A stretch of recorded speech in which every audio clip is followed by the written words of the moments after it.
Citizen amendment act में किसके खिलाफ एक शब्द भी नहीं है। इस एक्ट में कोई व्यक्ति के खिलाफ, कोई मज़हब के खिलाफ, कोई रिलीजियस के खिलाफ कुछ नहीं है। सिर्फ यही है जो भारत एक ही था जब पाकिस्तान बनने से पहले, जो पाकिस्तान बनने के बाद जो पाकिस्तान में जितने उस माइनॉरिटीज़ की जो एग्रीमेंट था भारत का पाकिस्तान के साथ, उस एग्रीमेंट को पाकिस्तान अमल नहीं किया है, रेस्पेक्ट नहीं किया है। भारत के जो बनने के बाद जवाहरलाल नेहरू जी और लिया कलत दोनों प्रधानमंत्री के बीच में जो समझौता था, वो समझौता में भारत ने जो पूरा अमल किया है, क्योंकि आप सब लोगों को मालूम है आज जब पाकिस्तान में जितने भी माइनॉरिटीज़ थे, माइनॉरिटीज़ के ऊपर अत्याचार हो रहा था, हत्या हो रहा था, प्रॉपर्टी को लूट करते थे लोग, क्योंकि वो इस्लामिक देश हो गया। अपना देश तो सेक्युलर कंट्री है, इधर सभी रिलीजियस समानता है भारत में। माइनॉरिटीज़ को और अधिकार ज़्यादा दिया है, जो जिम्मेदारी लिया है। ఎవరైతే మనము పాకిస్తాన్తో ఒప్పందం కుదుర్చుకున్నామో, పాకిస్తాన్ ప్రధానమంత్రి మన ప్రధానమంత్రి, అప్పుడు మన ప్రధానమంత్రిగా ఉన్నటువంటి నెహ్రూ గారు, పాకిస్తాన్ ప్రధానమంత్రిగా ఉన్నటువంటి లియాకత్ గారు, లియాకత్ అలీ ఇద్దరి మధ్యలో ఒప్పందం కుదిరింది। ఆ ఒప్పందం ప్రకారము మన దేశంలో शमशुद्दीन फेरोज बात कर रहा था साहब, रेक्टिफाई करने के लिए आप तैयार हैं? ओटीवी न्यूज़ से साहब बात कर रहा हूँ, ओटीवी न्यूज़। अच्छा क्या यही वजह से साहब, यही थोड़ा यहाँ पे खाली अन्य जर्नलिस्ट बात कर रहा हूँ मैं। आप रेक्टिफाई करने की जो बात कर रहे हैं, तो एक रेक्टिफाई करने की बात जब आप कर रहे हैं, तो एक रिलीजन वर्ड है सीसीए में जो रिलीजन का जो लफ्ज़ है उसको हटाने के लिए सीए में उसको हटाने का डिमांड करते हुए ही अपोजिशन बोलो पब्लिक डिमांड कर रही है। क्या ये सरकार को सुना था? और एक दूसरा सवाल एक है, एक ही सवाल है सब, इसको कनेक्टेड है, इसके लिए पूछ रहा हूँ मैं, फिर बाद में तेलुगु का शुरू हुआ तो उर्दू को मौका नहीं देते इसलिए। एनआरसी, एनपीआर और सीसीए के बारे में वज़ीर-ए-आज़म सही बोल रहे हैं, अमित शाह सही बोल रहे हैं, या आपकी एनुअल रिपोर्ट सही बोल रही, या किशन रेड्डी साहब सही बोल रहे हैं? इसका थोड़ा डिटेल्स में बोलिए तो बेहतर है। जो सही बोल रहा है, जो भी बोले हैं, फाइनल प्राइम मिनिस्टर का जो स्टेटमेंट है वही अमल होता है। दूसरा, जो रिलीजियस का नाम कुछ नाम लगाया है सर, मैं पूछना चाहता हूँ, इस भारत में भी जो रिजर्वेशंस अभी तक अमल किया है, अमल करते वक्त कुछ कास्ट का नाम लिया है, मगर दूसरा कास्ट के खिलाफ ऐसा नहीं है ना। शेड्यूल कास्ट का रिजर्वेशन शेड्यूल कास्ट के नाम पर लेते हैं, और शेड्यूल ट्राइब का रिजर्वेशन शेड्यूल ट्राइब के नाम पर लेते हैं। माइनॉरिटीज़ के रिजर्वेशन में भी आप जो तेलंगाना में अमल किया है, कुछ लोगों को नहीं है, कुछ लोगों को रिजर्वेशन लिए। ऐसा ही इसमें होता है, जो ये सिटीजन अमेंडमेंट एक्ट में भी ऐसी है। कुछ लोगों को जो बिल्कुल जो पाकिस्तान में उनके ऊपर जो अत्याचार हुआ, जी नहीं सके, वैसे लोग आए, उनको लिए है। रिलीजियस के नाम पर उनको विवक्ष बताते हुए आए, वो लोगों के लिए दिया है। मगर अलग अलग समय पर अलग एक समय पे 4.5 लाख तमिल्स को हम सिटीजनशिप दिया है। जब नहीं पूछे कोई भी पाकिस्तान से आया है वो लोगों को क्यों नहीं दिए, अफगानिस्तान से आए हुए क्यों नहीं दिए। अलग अलग समय पर अलग अलग इशू होता है। जब श्रीनगर से आए 4.5 लाख तमिलन पीपल को पहली बार दिए, उसके बाद 1.5 लाख लोग दिए, अभी लगभग नए 70,000 लोग हैं। उनको भी आने वाले दिन में सरकार निर्णय लेंगे, समय पे निर्णय लेंगे, ऐसा इतना ही है। नमस्कार। मैं बोले ना प्राइम मिनिस्टर जो बोले हैं वही इस निर्णय है। నాగరాజ్, హిందుస్థాన్ సమాచార్ న్యూస్ ఏజెన్సీ ప్రశ్న ఏంటంటే, ఈ వ్యతిరేకత ఊహించిందా సిఐఏ విరుద్ధంగా? లేదు, ఊహించలేదు మేము. ఎందుకంటే మేము చాలా స్పష్టంగా నిర్ణయించాం. సోమశేఖర్, ఈనాడు జమ్మూ కాశ్మీర్లో కేంద్ర మంత్రుల బృందం పర్యటన ఎన్ని రోజులు ఉంటుంది, ఏ ప్రాంతాల్లో ఉంటుంది, అదేవిధంగా అక్కడ ఉన్న అసెంబ్లీని పునరుద్ధరిస్తారా, మళ్ళీ ఎన్నికలు జరిపే అవకాశం ఉంటుంది?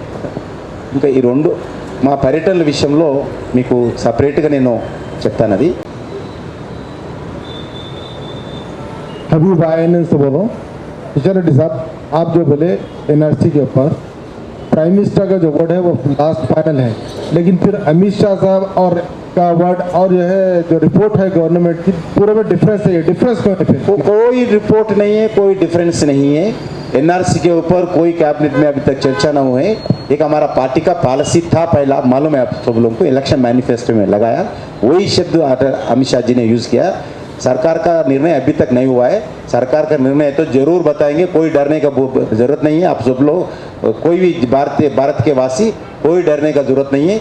कोई एनआरसी के कारण कोई एक व्यक्ति भी विदेश, भारत का 130 करोड़ लोग में एक व्यक्ति भी बाहर नहीं जाएगा। ये मैं वादा देता हूँ, वादा करता हूँ नरेंद्र मोदी के सारे 130 करोड़ जनता में एक व्यक्ति भी एनआरसी के नाम पर विदेश भी जाने वाले नहीं है। एनआरसी का भी कोई सोच नहीं है। एनआरसी अभी जब आएगा कब पता नहीं, कुछ भी कोई डरने का बात नहीं। एनआरसी के नाम पर लोगों को भड़काने के लिए, मजहब के नाम पर, रिलीजियस के नाम पर, एनआरसी के नाम पर भड़का के भारत में एक लैंड ऑर्डर प्रॉब्लम क्रिएट करने के लिए प्रयास कर रहे। ये बहुत गलत है, गलत है, गलत है।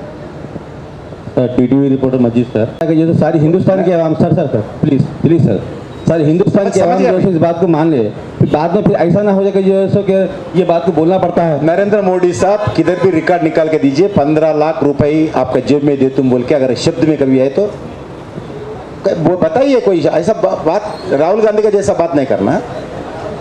नहीं सुनो, मैं भारत का मिनिस्टर के नाते बोल रहा हूँ। मैं आप बोले हैं, मेरा बात सुनना है। आप पूछे हैं, मैं सुना हूँ। नरेंद्र मोदी कभी इलेक्शन कैंपेन में हर परिवार को 15 लाख रुपए दे तुम बोल के कोई बोले नहीं। ऐसा आज सुनिए मेरी बात, अगर वो पैसा आए तो इतने लोगों को मिल सकता है ऐसा बोले, मगर मैं हमारा सरकार आएंगे, हम सत्ता में आएंगे, देंगे, कभी नहीं बोले हैं। ये बहुत झूठा प्रचार है। ऐसा कुछ नहीं किया, ऐसा कहना पड़ता भी गलत बताया। ऐसा अमित शाह भी कैसा भी नहीं बोले। अमित शाह जी भी ऐसा कभी नहीं बोले हैं, बोलना पड़ता। वो सब क्रिएटिविटी है। మంత్రి గారు, నా పేరు దివాకర్ అండి. సిటిజన్షిప్ అమెండ్మెంట్ యాక్ట్ కింద కట్ ఆఫ్ డేట్స్ వరకు ఎన్ని లక్షల మందికి ఇండియన్ సిటిజన్షిప్ అవకాశం ఉంది? ఆ ప్రాసెస్ ఎప్పుడు స్టార్ట్ చేస్తున్నారు? సెకండ్ క్వశ్చన్, మీ own governments, BJP governments north ఈస్ట్లో అపోజ్ చేస్తున్నారు, దాన్ని అఫీషియల్గా ఎగ్జామ్ట్ చేశారా? వాళ్ళని ఎలా పాసిఫై చేయబోతారు? ఇది ఇంకా పూర్తి స్థాయి లెక్కలు రాలేదు. ఇప్పుడు లెక్కల సేకరణలో ఇంకా रूल्स एंड वो टाइम पे जो ना माँ बाप का नाम और बर्थ सर्टिफिकेट नहीं पूछते थे। आज म्यूनसिपल कॉर्पोरेशन में बर्थ सर्टिफिकेट के लिए लाइन लगी हुई है। फॉर एग्जांपल, मैं 1969 का डेट ऑफ बर्थ है मेरे पास मेरा बर्थ सर्टिफिकेट नहीं है। मेरे वालिद कब पैदा हुए उसका बर्थ सर्टिफिकेट मैं कहाँ से लेकर आऊँगा? ये पहला सवाल है। और एक दूसरा सवाल जो सबसे खास ये है ना, ये खास सवाल है, आधार कार्ड में जो है ना पहले सन ऑफ आता था, डॉटर ऑफ आता था, वाइफ ऑफ आता था। अब सितंबर और अक्टूबर से जो ना सन ऑफ की जगह केयर ऑफ, डॉटर ऑफ की जगह केयर ऑफ, वाइफ ऑफ की जगह केयर ऑफ। इसका मकसद क्या है साहब? कोई नहीं है, बहुत गलत बात बोल रहे हैं आप। ऐसा कोई डॉक्यूमेंट एनआरसी में, एनपीआर में देने का जरूरत नहीं है। कोई बर्थ सर्टिफिकेट देने का जरूरत नहीं है। आप बर्थडे दे सकते दे, नहीं तो नहीं दे सकते नहीं दे। कोई जरूरत दे भी देने का जरूरत नहीं। मैं 20 साल से फायदा हो गया, बोलते 70 साल में पहले जन्म हुआ, उतना बोले तो बस है। कोई बर्थ सर्टिफिकेट देने का, मैं बोल रहा हूँ होम मिनिस्टर के नाते, अगर कोई पूछे हैं, मैं हैदराबाद नहीं तो मेरे पास आइए। मैं सुनो, आधार कार्ड में कोई चेंजेस नहीं हो रहा, कोई नहीं हो रहा। मैं बता रहा हूँ ना, कोई आधार कार्ड में कोई चेंजेस नहीं। बहुत सोशल मीडिया में गलत प्रचार करके इधर प्रश्न कर रहे हैं आप, दूसरे लोग सुन के। मैं भारत सरकार के द्वारा मैं बता रहा हूँ, कोई आधार कार्ड में कोई चेंजेस नहीं है। कोई birth certificate, ration card, voter ID card, कोई डॉक्यूमेंट देने का जरूरत नहीं है। म्युनिसिपल ऑफिस जाने का जरूरत नहीं है। आप बताइए मेरे तरफ से। సార్, రాష్ట్రంలో మున్సిపల్ ఎన్నికలు జరుగుతున్నాయి. నా పేరు మహేష్ నట్. नुकसान है बोल के डेली हमारे को डराया जा रहा, सोशल मीडिया हर चीज़ से। चलो रैली देंगे, प्रोटेस्ट करेंगे, हर चीज़ करेंगे बोल के बता रहे। तो क्या मुसलमानों को नुकसान है क्या सर इससे? मैं होम मिनिस्टर के नाते, मिनिस्टर ऑफ स्टेट के नाते मैं बताना चाहता हूँ सभी मुस्लिम भाई बहनों से, हैदराबाद में भी हूँ, भारत में भी हूँ, मैं आपके साथ हूँ। एक भारत के मुस्लिम भाई बहनों को 1% भी नुकसान नहीं होगा, 0% भी नुकसान नहीं होगा। मैं जिम्मेदार रहता हूँ, हैदराबाद में रहता हूँ। इसलिए आप लोग जो सोशल मीडिया में जो डरा रहे, आप जो लोग डरा रहे, डरने का जरूरत नहीं है। आपके साथ नरेंद्र मोदी जी है, आपके साथ किशन रेड्डी है। के नाम पर क्यों को लोगों के बीच में एक रेखा ला रहे हैं? सर लेकिन एक सवाल जो लगातार आपसे बार बार पूछा गया कि भरोसा किसका करे, होम मिनिस्ट्री ने सर एक నైట్ టైం చేస్తాం నైట్ మాకు उनको वो लोग घर में रह के भी सोशल मीडिया में खिलाफ भाषण दे रहे हैं, हाथ का निकाल देंगे, पैर निकाल देंगे, ऐसा बोल रहे लोग। इसके लिए उनको थोड़ा शांति, उनको भी शांति रखना चाहिए, अच्छे हेल्थ ठीक होना चाहिए, इसके लिए वो को अंदर रखे हम वो निर्णय नहीं करते हैं जम्मू कश्मीर सरकार, हमारा नहीं। केंद्र सरकार निर्णय ले लेते हैं। प्रिवेंटिव अरेस्ट जो भी जम्मू कश्मीर में हुआ है केंद्र सरकार का निर्णय नहीं है, वो जम्मू कश्मीर का सरकार का निर्णय है। जो भी प्रिवेंटिव अरेस्ट किया है अभी जेल के अंदर होगा, घर के अंदर होगा, घर में प्रिवेंटिव अरेस्ट करके वो जम्मू कश्मीर का निर्णय है, नरेंद्र मोदी जी का सरकार का निर्णय नहीं है। सर एक सवाल आपसे बार बार पूछा जा रहा है कि भरोसा करे किस पे। प्रधानमंत्री जी ने कहा कोई डिटेंशन सेंटर ही नहीं है, जबकि बहुत सारे डिटेंशन सेंटर्स हैं। फिर उन्होंने कहा कि कभी पार्लियामेंट में बात ही नहीं हुई, जबकि प्रेसिडेंट रामनाथ कोविंद ने पार्लियामेंट के फ्लोर पे जाके कहा था कि हमारी सरकार एनआरसी लेकर आएगी। फिर प्रधानमंत्री जी ने कहा हमारी सरकार एनआरसी नहीं लाएगी। एक सेकंड सर, एक सेकंड। फिर गृह मंत्री जी ने कहा कि जो प्रधानमंत्री जी कहेंगे वही सही है। इतने बार मैं ऊपर बोला वही बोल रहा है। लेकिन प्रधानमंत्री जी सर, लेकिन अगर प्रधानमंत्री जी कह रहे हैं डिटेंशन सेंटर नहीं है और डिटेंशन सेंटर बात ही नहीं हुई पार्लियामेंट में, भैया डिटेंशन सेंटर नहीं है बोल के नहीं है। अब हमारे एजेंडा में डिटेंशन सेंटर नहीं है, हम नहीं बनाया। कांग्रेस पार्टी जो बनाया से दो ही है, वो है पता है डिटेंशन सेंटर। सुनो, भाषण नहीं देना, सुनना चाहिए, क्वेश्चन पूछने का सीख लो, थोड़ा सीख लो। डिटेंशन सेंटर के बारे में डिटेल बताया मैं।